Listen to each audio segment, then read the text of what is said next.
لیکن ایران ایکیوز کر رہا ہے کہ یہ انہوں نے ڈیلیبریٹلی اس کو نشانہ بنایا. امریکہ کبھی غلطی نہیں کرتا، امریکہ جان بوجھ کے یہ کام کرتا ہے، پہلے بھی کیا ہے. ایک دفعہ انہوں نے ایران کا پیسنجر سمندر کے اوپر میزائل مار کے گرا دیا تھا. ایک چیز ٹرینڈ کر رہی ہے ٹویٹر میں، کچھ لوگ خوف میں اس کو پذیرائی دے رہے ہیں اور کچھ لوگ کنفیوزڈ ہیں. وہ یہ کہ جب ایرانین ڈیلیگیشن آیا تو chief of defence forces Syed Asim Munir صاحب نے اس وقت ملٹری یونیفارم میں تھے، لیکن جب vice president J D Vance کو انہوں نے جب استقبال کیا تو اس وقت وہ بالکل سویلین ڈریس میں تھے. تو اس کے پیچھے کوئی میسج ہے کسی قوت کو؟ یہ محبت، یعنی یہ فوجی وردی کی عزت، وہ اس عزت کو لے کر ان کے ساتھ پیش ہوئے ہیں اپنے مہمانوں کو استقبال کرنے کہ بھائی دیکھیے ہم ہر طریقے سے آپ کے ساتھ ہیں. اور یہی رویہ ایران بھی ماضی میں پاکستان کو دے چکا ہے. جو شہید لاری جانی کہہ کر گئے تھے کہ پاکستان کے لیے ہم ایران ایک بلینک چیک ہے، یہی میسج جو ہے نا میرا خیال ہے آج پاکستان نے بھی یونیفارم پہن کے فیلڈ مارشل صاحب نے اس کو نیگیٹو نہیں دیکھنا چاہیے، بلکہ یہ پازیٹو ہے. جو ڈیٹا سینٹرز ہیں، اے آئی ڈیٹا سینٹرز ہیں، یہ نیو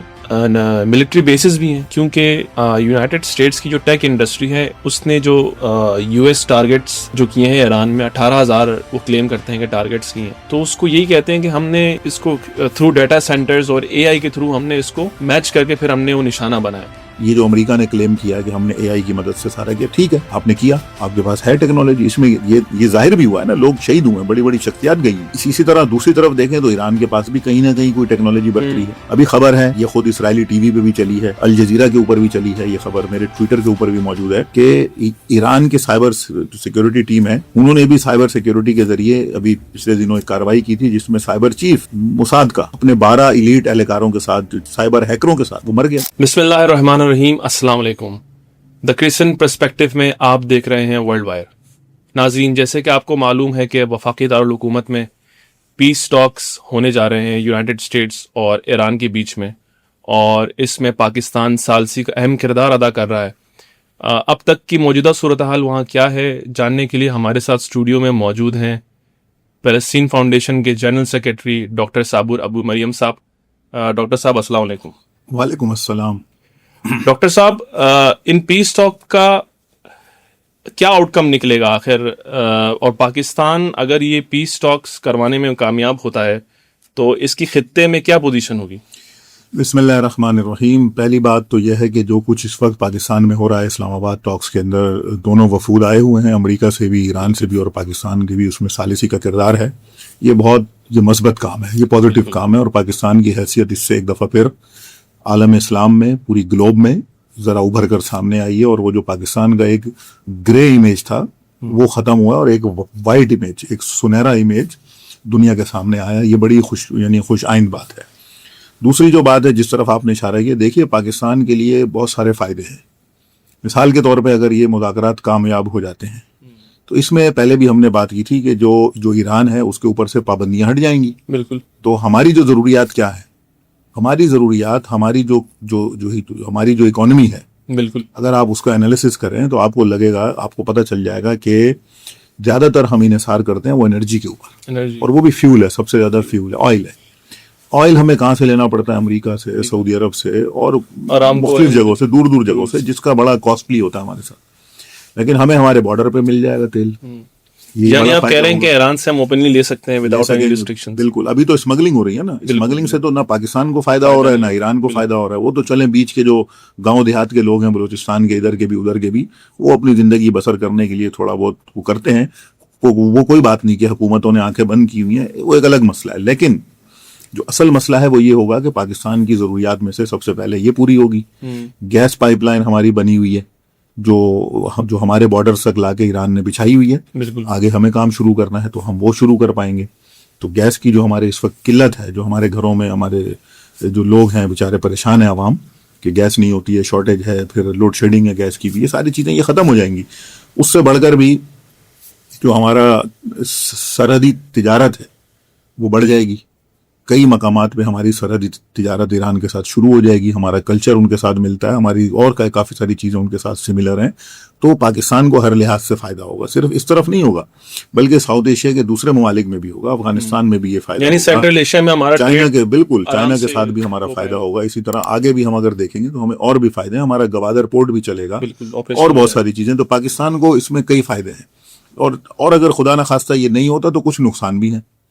نہیں ہوتا تو پھر پاکستان کیا کرے گا؟ امریکہ کے ساتھ رہے گا یا ایران کے ساتھ رہے گا؟ یہ مشکلات بھی پاکستان کے سامنے یہ ہیں، یہ مد نظر ہیں کہ بھئی ہم کہاں جائیں گے پھر اگر یہ ناکام ہو جاتے ہیں مذاکرات اور کوئی ایسی چیز ہو جاتی ہے تو پھر پاکستان دیکھیں نا، پھر میں آپ کو پیشن گوئی کر رہا ہوں کہ پھر ایک جنگ ہو جائے گی. اچھا، اگر مذاکرات ناکام ہوئے تو جنگ کھڑی ہوئی ہے، سر پہ منڈلا رہی ہے. اگر جنگ ہوئی، آبنائے ہرمز بند ہو جائے گی، مکمل طور ہرمز پر بند ہو جائے گی تو پھر کیا ہوگا؟ پھر یہ کرائسس شروع ہو جائیں گے. جس فائدوں کی ہم سوچ رہے ہیں پھر یہ نقصانات کی طرف چلی جائے گی بات. پاکستان کے لیے نہیں، سب کے لیے جائے سب کے گی. لیے پاکستان بھی متاثر ہوگا جیسے پہلے ہو رہا تھا. تو یہ والی چیزیں بھی سامنے ہیں. تو ضرورت اس بات کی ہے کہ اب دیکھیں، آج جب ہم یہ ریکارڈ کر رہے ہیں تو ابھی تک تو کوئی واضح چیز ابھی سامنے نہیں آئی ہے.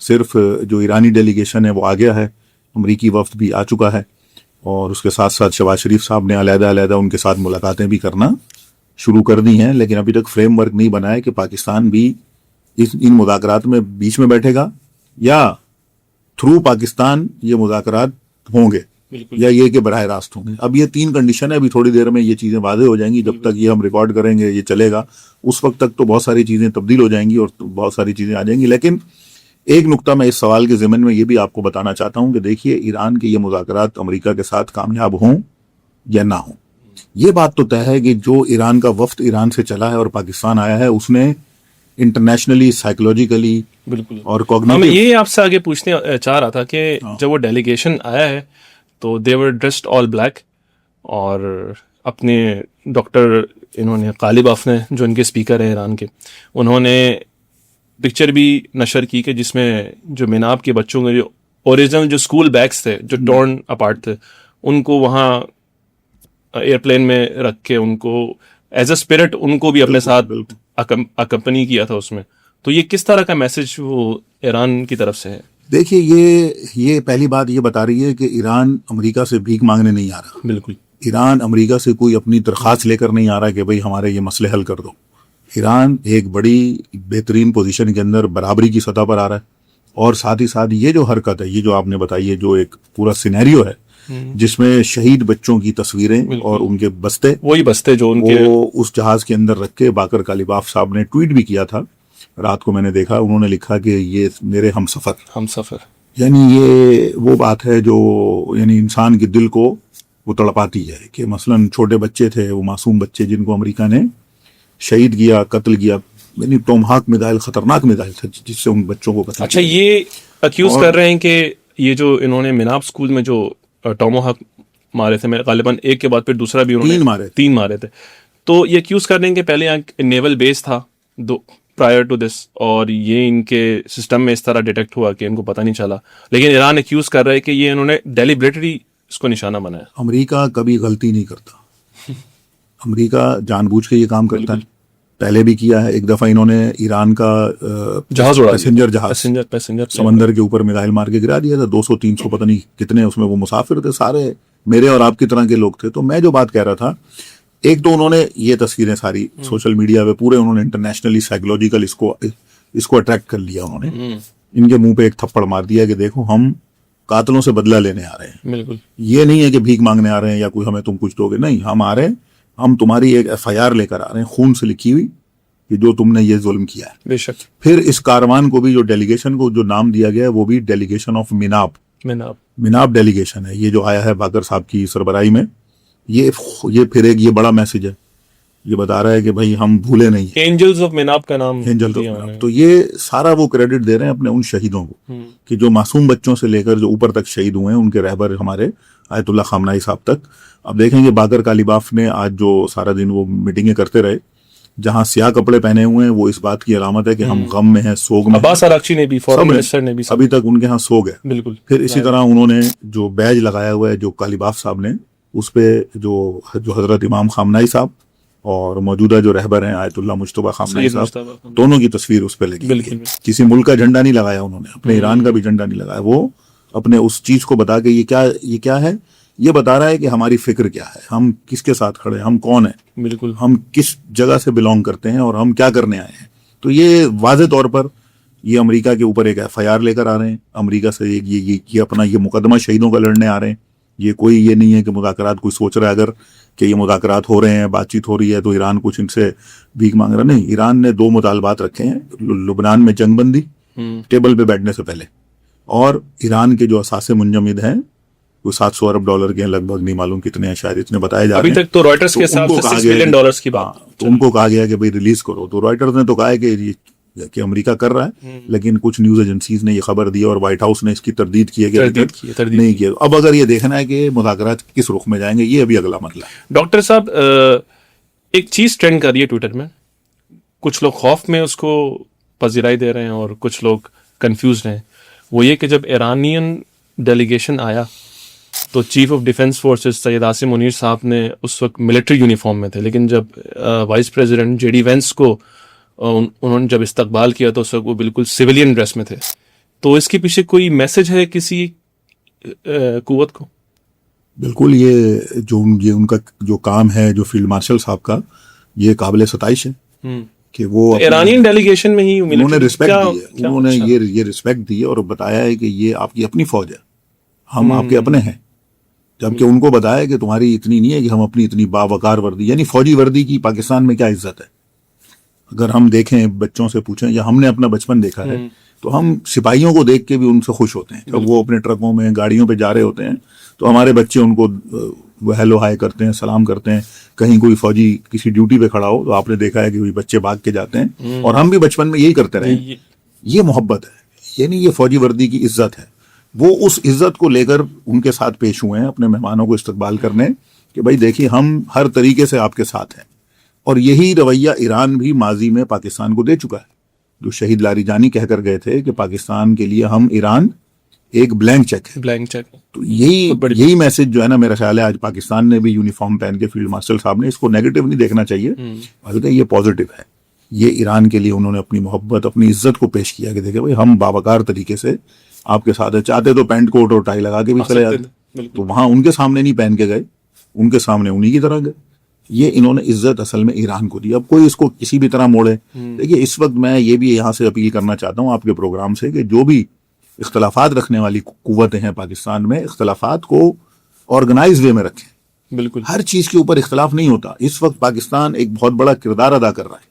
اس وقت یہ تنقید تو بے جا ہے بالکل کہ جب ایک جنگ کو رکوانے میں پاکستان کی دنیا پاکستان کا کردار مان رہی ہے، اس جنگ میں میں بیٹھ کے جو ہے نا ایک تنقید کرتا رہوں کہ بھائی یہ وردی پہن کے کیوں گیا، وہاں وردی پہن کے کیوں نہیں گیا، وہاں زیادہ نہیں.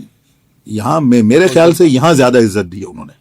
اگر ہم یہ موازنہ کریں تو یونیفارم ایک عزت کا نشان ہے پاکستان کی، تو یہاں انہوں نے زیادہ عزت افزائی کی ہے.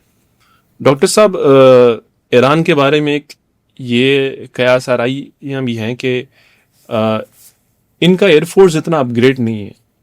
اب اس میں ڈفرینٹ لوگ اپنے موقف دیتے ہیں کہ غالباً سینکشنز کی وجہ سے، یا پھر انہوں نے انٹینشنلی ہی نہیں کیا کہ پورا میزائل پروگرام پہ ڈیپینڈنٹ ہے. تو ایسا آخر کیا وجہ ہے؟ دیکھیے جو 47 سال سے ایران پر 3200 پابندیاں لگائی گئی ہیں آج تک، تو ان پابندیوں کی وجہ سے ان کو نہیں بنانے دیا گیا، انہیں اپنی ایئر فورس اپ گریڈ نہیں کرنے دی گئی. وہ اپنے طیاروں کے وہ پرزے نہیں خرید سکتے انٹرنیشنل منڈی میں، وہ اپنے طیاروں کو اپ گریڈ نہیں کر سکتے انٹرنیشنل منڈی سے ٹیکنالوجی لے کے. تو جتنی مدد وہ اپنی مدد آپ کے تحت جو کچھ وہ انجینئرنگ کرتے ہیں، جو بھی کرتے ہیں، اس کے مطابق جو کچھ ہے وہ ظاہر ہے کہ کم ہے. وہ اس وقت موجودہ دنیا کے حساب سے اگر دوسری ریاستوں کے پاس آپ دیکھیں تو اس کے مقابلے سے وہ چیز شاید کسی حد تک آپ کو لگے گی کہ اپ گریڈڈ نہیں ہے. لیکن اس کی وجہ بھی کون ہے؟ اس کی وجہ یہی امریکی ظلم، یہی استکبار، یہی جو استبداد ہے جس نے روکا ہوا ہے ان کو، یعنی ان کو ان کے ایک بنیادی حق سے محروم کیا ہوا ہے. یعنی ایک ریاست کا حق ہے کہ وہ آزادی سے اپنی ریاست کو وہ ترقی دے، تو اس کے راستے میں کون رکاوٹ ہے؟ یہ امریکہ ہے، شیطان ہے، بالکل، جس نے رکاوٹ کی وجہ سے ان کے جہازوں کو اپ گریڈ نہیں ہونے دیا. ورنہ ان کی صلاحیتیں تو آپ دیکھ رہے ہیں کہ انہوں نے وہ میزائل ٹیکنالوجی میں کہاں تک چلے گئے ہیں، ان کے میزائل تل ابیب کو ہٹ کر رہے ہیں. ٹھیک ہے نا. تو یہ میرا خیال ہے کہ امریکہ نہیں چاہتا کہ جب تک، کیونکہ اس سے پتا ہے کہ اگر ایئر فورس بھی مضبوط ہو گئی تو پھر یہ اسرائیلی جہاز اس طرح سے دندناتے پھرتے ہوئے ہاں پھر یہ ایران پہ حملہ نہیں. اچھا، ٹرمپ نے ایک اور اپنے ٹروتھ سوشل میں بیان بھی کیا تھا کہ اب وہ اتنے کیپیبل نہیں ہیں کہ میزائلز دوبارہ یہ لوگ پروڈیوس کر سکیں، اور کیپیبلٹی پہ اس نے کافی کوشچن کیا ہے کہ بھئی یہ لوگ اسٹاک پائز بھی ان کے پاس کم رہ گئے ہیں. تو ایران لیکن پھر بھی مزاحمت کر رہا ہے اور تل ابیب اور مختلف علاقوں کو نشانہ بنا رہا ہے. تو کیا ٹرمپ کے اس بیان کو کیسے دیکھتے ہیں آپ؟ دیکھیے یہ ٹرمپ کا بیان فیس سیونگ کا بیان ہے، کیونکہ اگر ایسی کوئی بات ہوتی تو آپ دیکھیے نا کہ ٹرمپ نے جن بنیادی نکات کے اوپر یہ ڈائلاگز کرنے کی بات تسلیم کی ہے وہ تو ایران کے پوائنٹس ہیں، وہ 10 نکات تو ایران کے ہیں. اس میں تو کہیں وہ میزائل پروگرام کی بات نہیں ہے، کہیں نیوکلیر پروگرام کی بات نہیں، کیونکہ اب اس میں نہیں ہے، انہیں جھکنا پڑا ہے امریکیوں کو. تو اب یہ فیس سیونگ لے رہے ہیں دنیا کے سامنے کہ بھائی ان کے پاس تو اب یہ صلاحیت ہے ہی نہیں. یہی یہ ٹرمپ ہے جھوٹا مکار فریب آدمی کہ جس نے پہلے 12 روزہ جنگ میں جب B-2 بمبار طیاروں سے اس نے وہ نتنز اور باقی جگہوں کے اوپر جو نیوکلیر سائٹس ہیں ایران کی، وہاں ایک خطرناک بمباری کی تھی، اور اگلے دن کہا تھا کہ بس اب تو ایران کا نیوکلیر پروگرام ہم نے تمام کر دیا، اب ایران کا خطرہ ختم ہو گیا. پھر کیا تکلیف ہو گئی جو ابھی یہ مارچ میں آگے اس نے جنگ شروع کر دی؟ یہ سوال ہے نا، کیونکہ اس وقت بھی یہ ناکام ہو گیا تھا، ابھی پھر ناکام ہو گیا. اب جب یہ ناکامی کو چھپانے کے لیے یہ سیاسی ٹیکنیک ہوتی ہے کہ ایسے بیانات دیے جائیں، تو ٹرمپ بھی وہی کر رہا ہے. کوئی بات نہیں، وہ خوش ہوتا رہے، وہ احمق اسی میں خوش رہے. ایران اپنا کام تو وہ کر رہا ہے، پہلے بھی کر رہا تھا. پچھلی جنگ میں بھی انہوں نے کہا تھا نا سب ختم کر دیا ہم نے، میزائل بھی ختم کر دیے، ٹیکنالوجی بھی ختم. تو یہ میزائل کہاں سے آ رہے ہیں؟ اور جو ان کا یہ کہنا ہے کہ میزائل ختم ہے، پتہ نہیں ختم ہے یا نہیں ہے، لیکن ہمیں یہ پتہ ہے ایران ایک ایسی قوم ہے، ایک ایسی ملت ہے، ایک ایسا راستہ ہے کہ اگر ایک بھی میزائل ان کے پاس نہ ہو تو ان کا میرا خیال ہے ہر آدمی وہ میزائل بن جائے گا. اور ابھی ان مذاکرات کاروں کے بارے میں بھی ہمارے جو دوست ہیں ایران میں، بڑے پروفیسر ہیں، میرے بڑے اچھی دوستی ہے، ڈاکٹر محمد مرندی صاحب. محمد مرندی صاحب نے کیا خوبصورت پاکستانی میڈیا سے بات کرتے ہوئے دیکھا نا، انہوں نے بتایا، انہوں نے کہا کہ ہمارا بیٹھا ہوا ٹیبل پہ ہر آدمی میزائل لانچر ہے. بالکل، اسے یہ آدمی نہ سمجھیں آپ. تو جب یہ میزائل کے لانچر دیں تو پھر عوام تو ان کی میزائل ہے. بالکل. تو یہ میزائل یہ نہیں ہوگا کہ پائپوں سے چلیں گے اور یہ بنے ہوئے میزائل چلیں گے میٹیریلسٹک، یہ سارے میزائل ہیں. تو یہ ٹرمپ اپنی احمقانہ باتیں صرف اپنی فیس سیونگ کے لیے دے رہا ہے. ڈاکٹر صاحب، کیا آپ کو لگتا ہے کہ نیتن یاہو بالکل آئسولیٹ ہو رہا ہے، خصوصاً اسرائیل اور جو لابینگ جتنی ہیں یہ بالکل آئسولیٹ ہو رہے ہیں؟ اسپیشلی اسپین کا دیکھ رہے ہیں کہ کتنا ہیٹ ان کو مل رہا ہے، اور انہوں نے جو غزہ کی کوآرڈینیشن سینٹر تھا تو اس سے بھی اسپین کو نکال دیا، ان کے ایمبیسڈر کو بھی شاید نکال دیا. ایسا آخر کیا وجہ ہے کہ اسرائیل اتنا بھوکلا رہا ہے؟ دیکھیے 7 اکتوبر 2023 کے بعد جو غاصب صہیونی ریاست ہے اسرائیل، اس کی پوزیشن بہت خراب ہوئی ہے اور وہ آئسولیشن میں چلا گیا. پوری دنیا میں اب دیکھیں نا عوام کس کے ساتھ ہے؟ فلسطین کے ساتھ ہیں. اب جو کچھ اس نے لبنان میں کیا ہے، اب آج دیکھیے کہ آسٹریلین سفیر نے، لبنان کا آسٹریلین سفیر جا کے خون عطیہ کر رہا تھا. جی کچھ ویڈیوز دیکھی تھی، اور بھی یعنی آسٹریلین گورنمنٹ، آپ دیکھیے کہ آسٹریلین گورنمنٹ اسرائیل کا ساتھ دے رہی ہے، لیکن یہ سفیر کے اندر انسانیت ہے. یہ گیا چاہے یہ دکھاوے کے لیے گیا، مجھے نہیں پتا کیوں گیا، لیکن بالآخر وہ گیا ہے خون دے رہا. یعنی دنیا میں جو اویئرنیس ہے وہ ان مظلوموں کے خون سے بڑھ رہی ہے، چاہے یہ فلسطین کے ہمارے بھائی ہوں، چاہے لبنان کے ہوں. ان کے خون نے دنیا کو بیدار کر دیا ہے، ان کی قربانیوں نے دنیا کو ایک دفعہ سے پھر ایک ایسی جگہ پہ لا کھڑا کیا ہے جہاں اب اسرائیل کے لیے کوئی جگہ نہیں ہے. دیکھیے جب ہم کہتے ہیں کہ اسرائیل کی کوئی جگہ نہیں ہے، اس کا مطلب ہرگز یہ نہیں ہے کہ یہودیوں کی کوئی جگہ نہیں ہے.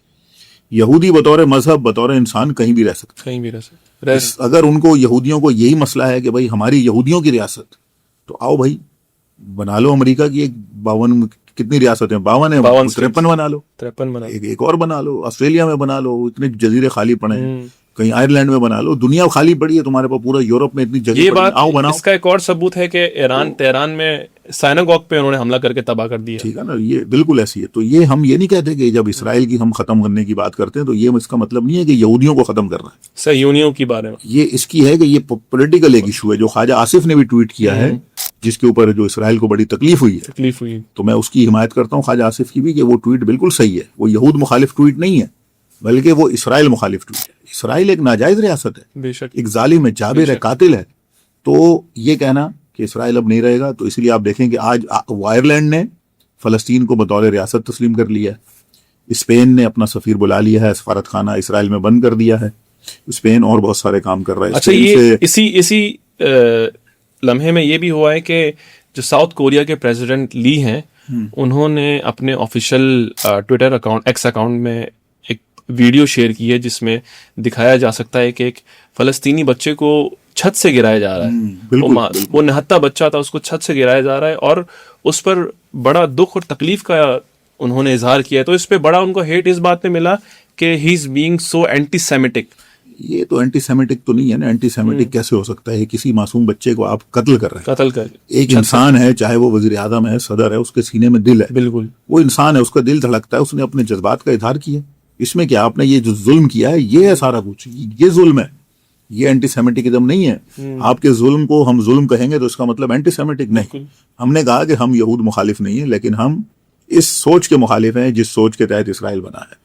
اگلی جو بات میں کہہ رہا تھا کہ آئرلینڈ نے تسلیم کر لیا ہے, اسپین کا مسئلہ چل رہا ہے, اور کئی ملکوں میں, ساؤتھ کوریا کی آپ نے مثال دی. اچھا, اسپین کو دھمکی بھی دے رہے تھے. دھمکی بھی دی, آج انہوں نے دھمکی دی ہے نیتن یاہو, انہوں نے کہا ہے کہ ہاں, کہا ہے کہ یہ چپ کر جاؤ, ہمارے خلاف نہیں بولو ورنہ اگلا نمبر تمہارا ہے. اب سوال یہ ہے کہ کیا کوئی اس کو لگام دے گا نیتن یاہو جو یہ جو قاتل ہے, غاصب ہے, یا نہیں دے گا. ایک بات. دوسرا بڑا اہم سوال ہے جو آپ کے اس پروگرام میں کہنا چاہتا ہوں کہ اسپین نے تو سفارت خانہ بند کر دیا, سفیر بلا لیا, اسرائیل کا سفیر بھی نکال دیا. اب کیا ترکی جیسا ملک جو مسلمان ملک ہے, کیا وہ اپنا سفارت خانہ اسرائیل میں بند کرے گا؟ کیا وہ ٹریڈ روکے؟ کیا ترکی کا جو اسرائیل کا سفارت خانہ استنبول میں ہے, انقرہ میں, کیا اسے بند کیا جائے گا؟ کیا وہ جو تیل آذربائیجان سے منگا کے سارا آذربائیجانی تیل ترکی کے راستے اسرائیل کو 3 سال سے مجھ سے پہلے سے کر رہا ہے, لیکن اس جنگ میں تو ابھی تک کر رہا ہے. اسرائیل کی سب سے زیادہ امپورٹ بھی ترکی کے ساتھ ہے. وہ تیل جو سارا جا رہا ہے وہی جنگی جہازوں میں بھر کے اسرائیل کے جہاز اڑتے ہیں. وہ کبھی غزہ پہ بمباری کرتے ہیں, کبھی لبنان پہ کرتے ہیں, کبھی یمن پہ کرتے ہیں, کبھی ایران پہ کرتے ہیں. تو یہ کون ہے اس کا ذمہ دار؟ اسپین اگر یہ کر سکتا ہے تو وہ ترکی یہ کیوں نہیں کر سکتا؟ یہ سوال بھی اٹھانا چاہیے. اور ہمیں لوگوں کو یہ بھی اویئرنیس دینی چاہیے کہ اسرائیل کا بائیکاٹ جاری رکھے, امریکہ کی مصنوعات کا بائیکاٹ جاری رکھے. ڈاکٹر صاحب, کیا آپ سمجھتے ہیں کہ یہ جو ڈیٹا سینٹرز ہیں, اے آئی ڈیٹا سینٹرز ہیں, یہ نیو ملٹری بیسز بھی ہیں؟ کیونکہ یونائٹڈ اسٹیٹس کی جو ٹیک انڈسٹری ہے اس نے جو یو ایس ٹارگیٹس جو کیے ہیں ایران میں 18,000 وہ کلیم کرتے ہیں کہ ٹارگیٹس کیے ہیں, تو اس کو یہی کہتے ہیں کہ ہم نے اس کو تھرو ڈیٹا سینٹرز اور اے آئی کے تھرو ہم نے اس کو میچ کر کے پھر ہم نے وہ نشانہ بنایا. تو اس بارے میں آپ کا کیا خیال ہے؟ دیکھیے, جنگ کے ٹولز اور جنگ کی ٹیکنیکس تبدیل ہو گئی جب سے یہ سائبر سیکیورٹی ہے, سائبر ایشوز ہیں, پھر یہ بڑھ کر اب سائبر وارفیئر سے بڑھ کر اب یہ آرٹیفیشل انٹیلیجنس میں آ گئی. ایک زمانہ تھا جس زمانے میں انٹرنیٹ کا یہاں پہ انٹروڈیوس ہوا تھا پاکستان میں, آپ کو یاد ہوگا, اس وقت یہ کہا جاتا تھا کہ بھائی گوگل کے پاس 3 لاکھ ملازمین ہیں. مثال کے طور پر, ایک مثال ہے, پتہ نہیں کتنے تھے, مثال ہے 3 لاکھ ملازمین ہیں, جن میں سے 1 لاکھ ملازمین ساؤتھ ایشیا کو کور کرتے ہیں. ان کا کام ہے کہ وہ ساؤتھ ایشیا کے لوگوں کی مینٹلٹی چیک کرتے رہتے ہیں, اس کے مطابق ان کو فیڈ دیتے رہتے ہیں, ان سے فیڈ لیتے رہتے ہیں, ان کی سائیکی ٹیسٹ کرتے ہیں, پھر اس کے مطابق اپنی پالیسیز امریکہ اور یہ حکومتیں یہ فلو کرتی ہیں عوام کے موڈ کو دیکھ کے. حکومتیں بدلتے ہیں, حکومتوں میں انٹروین, یہ سارا کیا تھا, یہی تھا. اب کیا ہو گیا, یہ جو آپ نے بات کی ہے, اب اے آئی کے ذریعے انہوں نے اتنا نیٹ ورکنگ کر دی ہے اے آئی کی مدد سے. ظاہر ہے کہ اب تو 1 لاکھ لوگوں کی بھی ضرورت نہیں ہے. اے آئی کی مدد سے اگر پاکستان کے 25 کروڑ لوگ موبائل استعمال کر رہے ہیں مثال کے طور پہ, یا 10 کروڑ لوگ استعمال کر رہے ہیں موبائل بالفرض, تو انہوں نے 10 کروڑ کے اوپر 10 کروڑ اے آئی روبوٹ بٹھائے ہوئے ہیں جو نظر نہیں آ رہے, لیکن وہ ہر چیز چیک کر رہے ہیں, دیکھ رہے ہیں. تو یہ بات ہے کہ اے آئی کو انہوں نے بطور جنگ کا ٹول استعمال کیا ہے. ٹیکنالوجی برتری ہے, کہیں ٹیکنالوجی برتری امریکہ کے پاس ہے, کہیں ٹیکنالوجی برتری ایران کے پاس ہے. مثال کے طور پر یہ جو امریکہ نے کلیم کیا کہ ہم نے اے آئی کی مدد سے سارا کیا, ٹھیک ہے, آپ نے کیا, آپ کے پاس ہے ٹیکنالوجی, اس میں یہ ظاہر بھی ہوا ہے نا, لوگ شہید ہوئے ہیں, بڑی بڑی شخصیات گئی ہیں. لیکن اسی طرح دوسری طرف دیکھیں تو ایران کے پاس بھی کہیں نہ کہیں کوئی ٹیکنالوجی برتری ہے. ابھی خبر ہے, یہ خود اسرائیلی ٹی وی پہ بھی چلی ہے, الجزیرہ کے اوپر بھی چلی ہے یہ خبر, میرے ٹویٹر کے اوپر بھی موجود ہے, کہ ایران کے سائبر سیکیورٹی ٹیم ہے, انہوں نے بھی سائبر سیکیورٹی کے ذریعے ابھی پچھلے دنوں ایک کارروائی کی تھی جس میں سائبر چیف موساد کا اپنے 12 ایلیٹ اہلکاروں کے ساتھ, سائبر ہیکروں کے ساتھ, وہ مر گیا. بہت بڑی کامیابی ہے, بہت بڑی کامیابی چل رہا ہے ابھی, الجزیرہ پہ چل رہی خبر. تو یہ بھی ہے, دیکھیں کہیں وہاں برتری ہے تو کہیں یہاں پر ہے. مطلب سینسرشپ کے بعد جو چیزیں سامنے آ رہی ہیں, ایران نے کافی نقصان پہنچایا. اچھا, پھر اسی طرح جو اے آئی کا جو مسئلہ ہے, جو اے آئی کی جو بیسز انہوں نے بالکل, اب یہ کیا ہے, آپ ادھر آتے ہیں حملے کرتے ہیں اس کی بنیاد پہ, تو ایران بھی تو آپ کے ڈائمونا پہ کرتا ہے, حیفا پہ کرتا ہے, تل ابیب پہ کرتا ہے, جہاں پر Iron Dome, David sling, third اور سارے ناکام ہو جاتے ہیں. تو یہ دو طرف ہے. اے آئی انفراسٹرکچر تھا گلف میں, اسی کو ٹارگٹ کرنے کے لیے ایران نے کافی بار تنقید کیا بھی ہے. بالکل کیا, امیزون سروسز ہو گئے, پلانٹی وغیرہ میں, تو کافی نقصان ہوا ہے. تو یہ دو طرفہ ہے, کہیں ادھر برتری ہے کہیں یہاں برتری. لبنان کے پرائم منسٹر ہے نواف سلام, تو انہوں نے اور لبنان کے جو اسپیکر ہیں ان کی پاکستانی ہم منصب کو کال بھی کی تھی کہ نیگوسیشنز میں ہمارا بھی اس، اور ایران کا بھی یہی موقف ہے کہ جب تک لبنان میں، یہ ریڈ لائن ہے ایران کی، بالکل کہ جب تک لبنان میں پیس نہیں ہوتا ہم یہ ٹاکس سٹارٹ نہیں کریں گے. لیکن اسی موقع پہ ہم دیکھتے ہیں کہ یہ جو نواف سلام ہے یہ لبنان کی سیز فائر کے ٹاکس کرنے کے بجائے اسرائیل کے ساتھ نارملائزیشن کو زیادہ یہ پش کر رہے ہیں. اور نیتن یاہو نے یہ بھی کہا کہ یہ جو ٹاکس ہوں گی واشنگٹن میں ہوں گی، بھلے واشنگٹن میں کیوں ہوں گی. تو اس کیا پس منظر چل رہا ہے؟ دیکھیے، نواف سلام کا جو بیک گراؤنڈ ہے وہ تو ایک امریکی اور اسرائیلی حمایت یافتہ آدمی ہے. لبنان میں اس کی اتنی فیوریٹ نہیں ہے. لبنان میں اگر آپ دیکھیں، ایک طرف جنگ ہے، لوگ قتل ہو رہے ہیں، دوسری طرف یہی لبنان کے لوگ اس کے خلاف مظاہرے کر رہے ہیں. وہ اسے ناپسندیدہ سمجھتے ہیں، وہ اس کو پسند نہیں کرتے نواف سلام کو. تو وہ نواف سلام کی تو پاپولیرٹی ہے نہیں، ایک طریقے سے پپٹ ہے اور حکومت میں بیٹھا ہوا ہے. لیکن اس کی رسپیکٹ اسی لیے کی جا رہی ہے لبنان کے جو نظام ہے وہاں پہ جو پارٹیوں کا، کہ بلاخر لبنان کو متحد رہنا ہے، لبنان کو اس موقع پر آپس میں اختلافات کی طرف نہیں جانا ہے. لیکن کل اگر آپ دیکھیں تو شیخ نعیم قاسم صاحب نے گفتگو کی اور نواف سلام کو ہی کہا کہ غیروں کے ساتھ کرنے سے بہتر ہے کہ انسان بن جاؤ. یعنی سادہ لفظوں میں اگر کہا جائے کہ انہیں تلقین کی کہ یہ کام نہ کرو، صہیونیوں کے ساتھ جو تعاون کر رہے ہو نہ کرو، کہ وہ تمہارے لوگوں کو قتل کر رہے ہیں.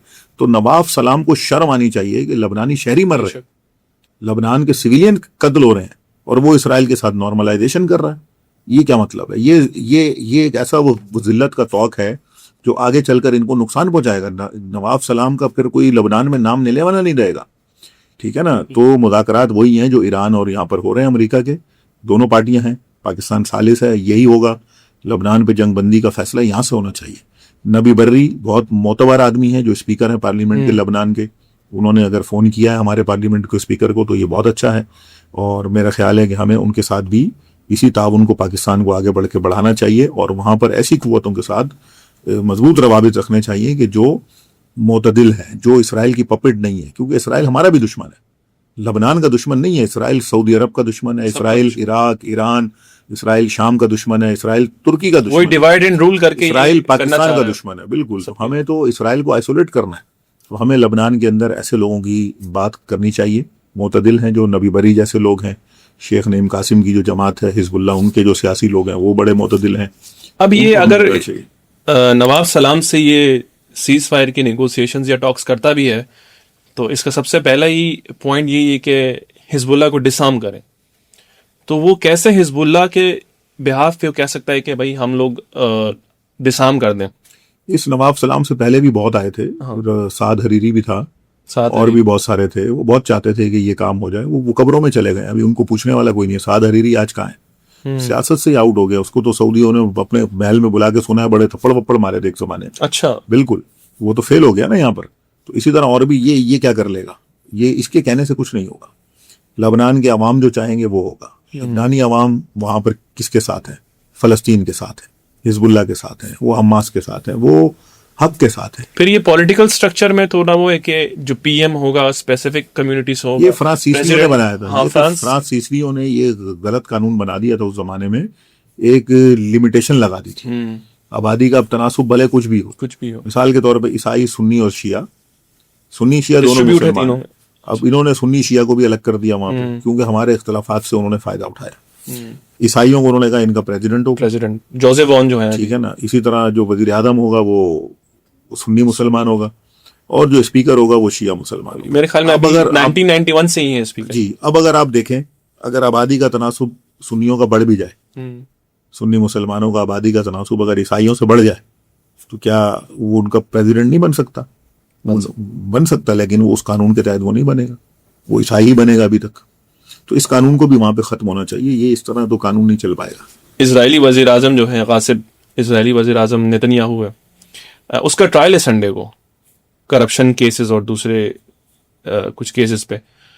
تو اس نے اپنے جوری سے کہا ہے کہ ہم میرے کیس کو ذرا مؤخر کر دیں کچھ ٹائم کے لیے.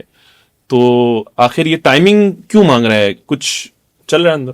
دیکھیے، یہ کیس تو پچھلے 3 سال سے ہے یا اس سے بھی پہلے سے ہے. یہ غزہ کی جنگ کو بھی نیتن یاہو نے پھیلایا تھا، اس میں شدت کا اضافہ کیا تھا، اس میں بمباری کو تیز کیا تھا، قتل عام بڑھا دیا تھا، جنگ روکنے کے اس میں نہیں تھا. اس کی بنیادی وجہ بھی یہی تھی کہ یہ اپنے کیسز کو پینڈنگ کرنا چاہتا تھا. پھر انہوں نے, آپ کو یاد ہے کیا, ٹرمپ کے ذریعے بھی کہا تھا کہ مجھے استثنا دے دیا جائے, تو وہ بھی ان کی بات نہیں مانی گئی. تو یہ ان کی شروع سے کوشش ہے, کیونکہ ان کیسز کے اندر کرپشن کے کیسز ہیں اور بہت سارے مسائل ہیں جن میں جب یہ جائیں گے وہاں, یہ بدبخت وہاں جب جائے گا تو اس کو یقیناً سیاست سے ہٹنا پڑے گا. جب اس کی یہ ہٹے گا تو اس کی کریئر ختم ہو جائے گا. ممکن اس کی اسمبلی میں سیٹ بھی کوئی صرف ایک سیٹ سے بالکل اس کو کچھ نہیں ملے گا, یہ ختم ہو جائے گا, اس کا پولیٹیکل کیریئر ختم ہوگا. ہو سکتا ہے اس کو پھانسی دے دی جائے بعد میں, اس کو کوئی یا کوئی عمر قید ہو جائے, اس طرح کی سخت سزائیں ہو سکتی ہیں. تو یہ اس کو بھی پتا ہے کہ میرا فیوچر آگے کیا ہے, ڈارک ہے.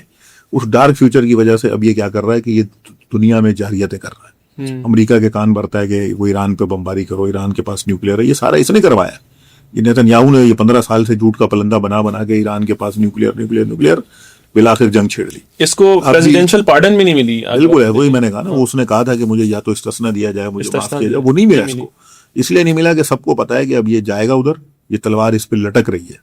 اس کا انشاءاللہ یہ جب ادھر جائے گا کورٹ میں تو اس کو وہاں سے چاہے جیسی بھی غاصب کورٹ ہے جو بھی ہے وہ ہے تو انہیں کی, تو انشاءاللہ اس کو جو ہے نا وہ ملے گی, وہ سزا ملے گی. اور پھر انٹرنیشنل کورٹ تو ویسے ہی اس کو وارنٹ کرمنل اس کو ڈکلیئر کر چکی ہے, تو اس کے اوپر تو وارنٹ کتنے ہی ملکوں میں یہ جا نہیں سکتا, ایئر روٹ بھی پھر بالکل ایسی کہیں اور سے لیتا ہے.